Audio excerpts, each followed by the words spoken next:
Singapore grieving.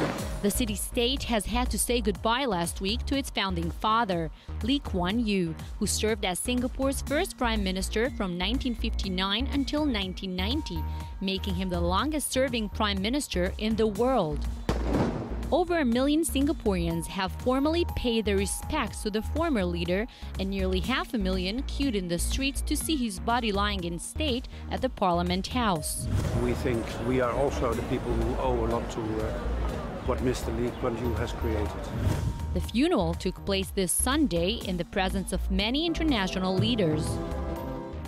Despite growing international criticism for his strict control over basic civil and political rights, Singaporeans consider LKY as more than a leader.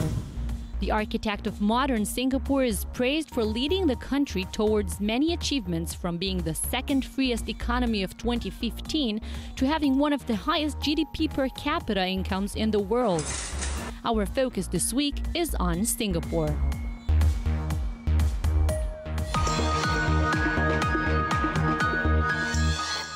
Welcome to our focus on Singapore, which has been going through a week-long period of national mourning. Lights were turned off, websites went black, and events were postponed as people and companies paid their respects to Kuan Yew, all the while acknowledging that without him, we wouldn't have been successful. Now, to understand what's behind these words, let's bring in our first guest for today, Mr. P.N. Balji. He's the non-executive director of RHT Digital and Media. Mr. Balji, thank you for being with us today. Hello. Yes, thank you very much for having me. So tell us, what does Kuan Yew mean or represent to the people of Singapore? Well, I think the first thing is that what we see around Singapore, the superstructures shooting into the sky, an extremely orderly city, crime-free country, economic powerhouse. So these are the tangible parts of Singapore that I think Kuan Yew was responsible for. He introduced the anti-corruption philosophy, if I can call it that, into nearly every aspect, not just of government, but in our everyday life. And how would you describe some of the most significant milestones of his legacy? His legacy is really the country that he has built. And I think also the economic policy is a result of Kuan Yew's openness, if I can call it that, to wanting foreign investments. So, Mr. Balji, the model of Singapore basically proves that dictatorship and free economy do not necessarily contradict one another. And I want to ask you, from your personal perspective as a media professional, how limiting is actually the lack of freedom of expression under this type of regime? What it was before under Mr. Kuan Yew, we had very limited freedom of the press, freedom of expression. And he had a very clear view of that. He felt that the media must be subordinated by the ruling government. And coming to the present situation, I think the internet is now beginning to be a major game changer. And could the passing of Kuan Yew be viewed as an end of an era, maybe, or his successor, his son, is actually following his father's vision? Not only Kuan Yew has passed on, all his lieutenants are no more. So I think it's definitely a passing of the era. Another reason why it's a passing of the era is the society has changed. The society is not as it used to be before. I don't think that he is going to follow all the policies that his father introduced. In fact, we can already see that happening. I see. Mr. Balji, thank you so much for all these interesting insights.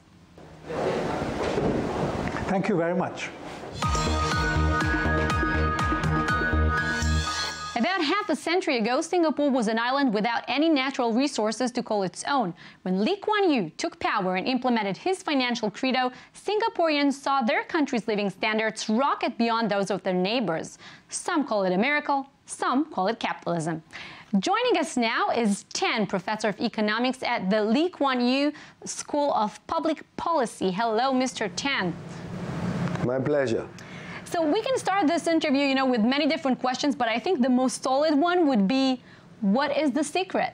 Well, I will say there are three important factors that contributed to the success of Singapore. Is leading by examples. The second, we must have a good system of law and orders. That the law and orders must be implemented in a transparent and consistent manners. Number three, we must have pragmatic economic policies, because if Singapore is not a success model, then nobody is going to take us very seriously. Tell us a bit about economic tendencies which you recognize in Singapore, especially if you compare it to other countries in terms of power of purchase, growth, unemployment rates, or banking system. Well, we have very low unemployment, around 2% in most of the years over the last 50 years. And we have been having average GDP growth of about 8% for the first 30 years of the founding of Singapore, and subsequent last 20 years, we are growing at an average of 5% for the GDP. That is because we have infrastructure to plug Singapore into the globalized trading system, and globalization is the way to go. I want to ask you this.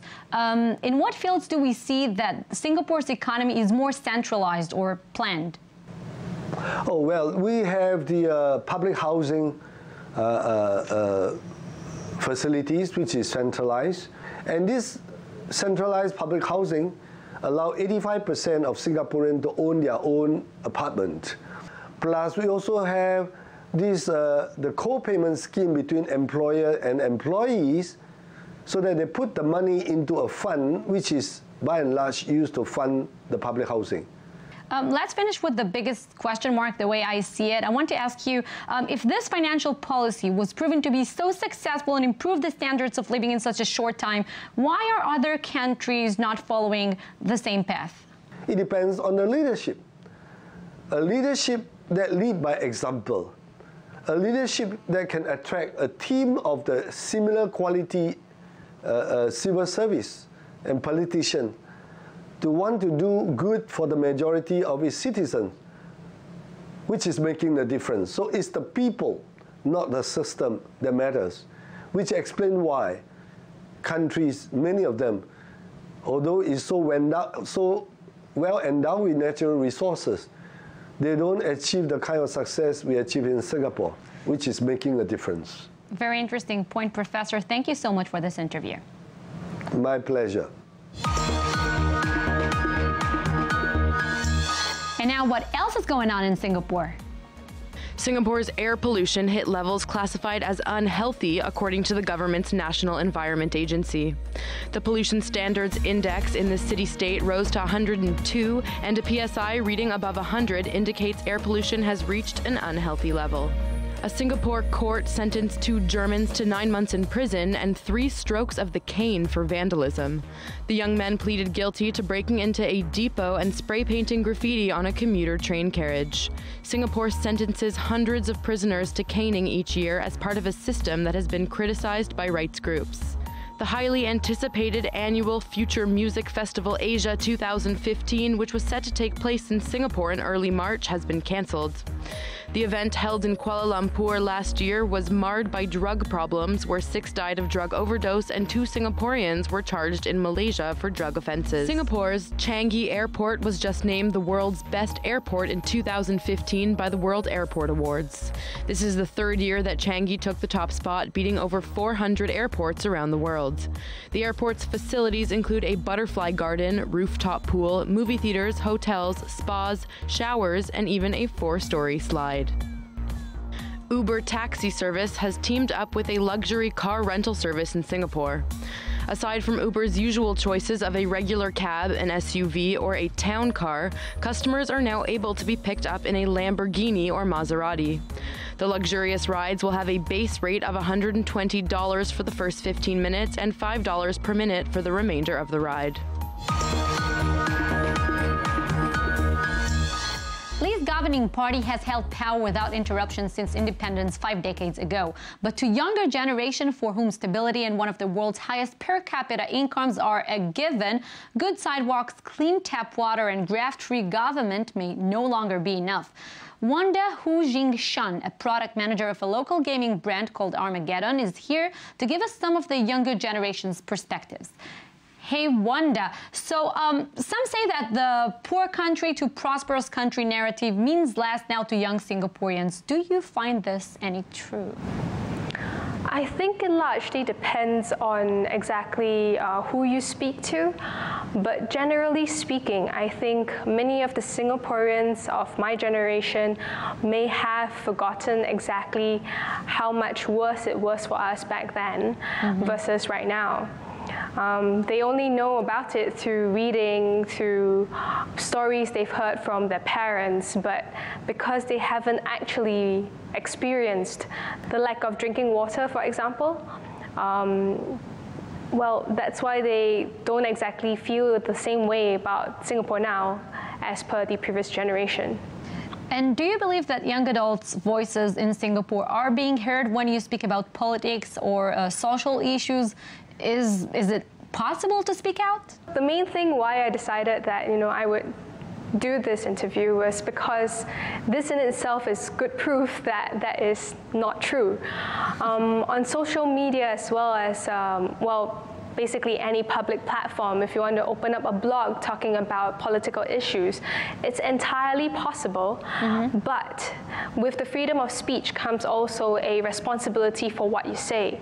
So you can't just say whatever you want and expect there to be no consequences.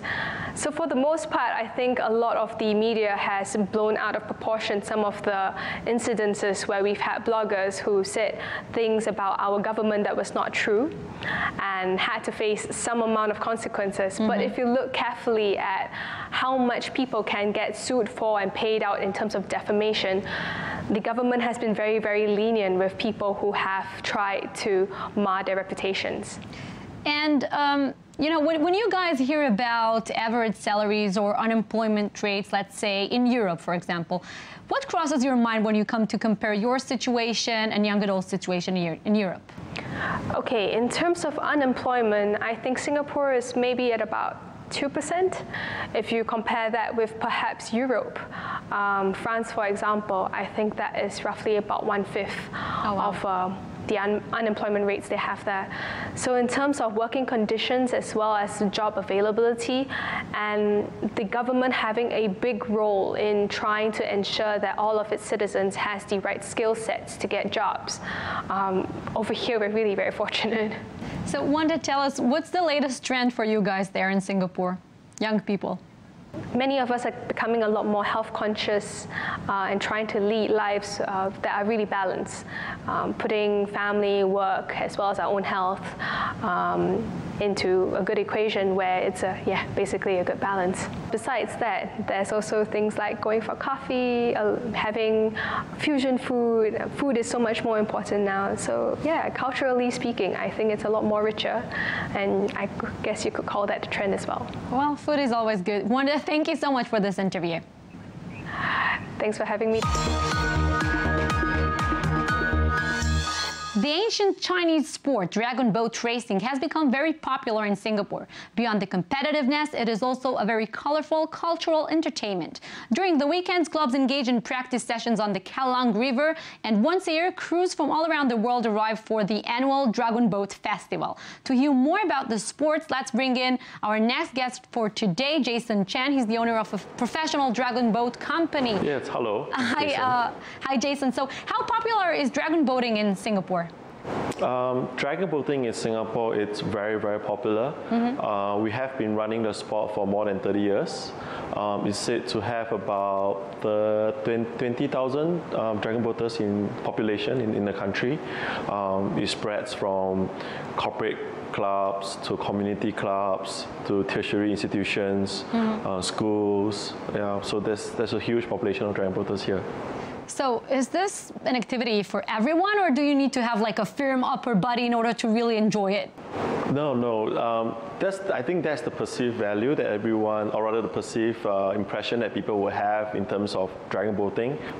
We have done dragon boat programs for companies, for senior citizens, for kids as young as 9 years old, all the way to 89 years old ladies.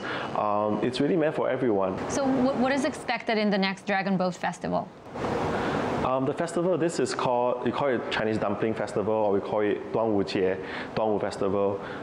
It's a day that all of us families will come together, to prepare and make Chinese dumplings, all right? So we actually wrap them up in bamboo leaves, and we just give it away to friends, give it away to our relatives.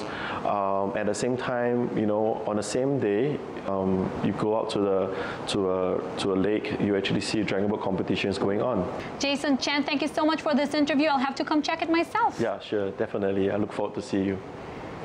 Thank you all also for watching. Till next time, keep on focusing. See you soon.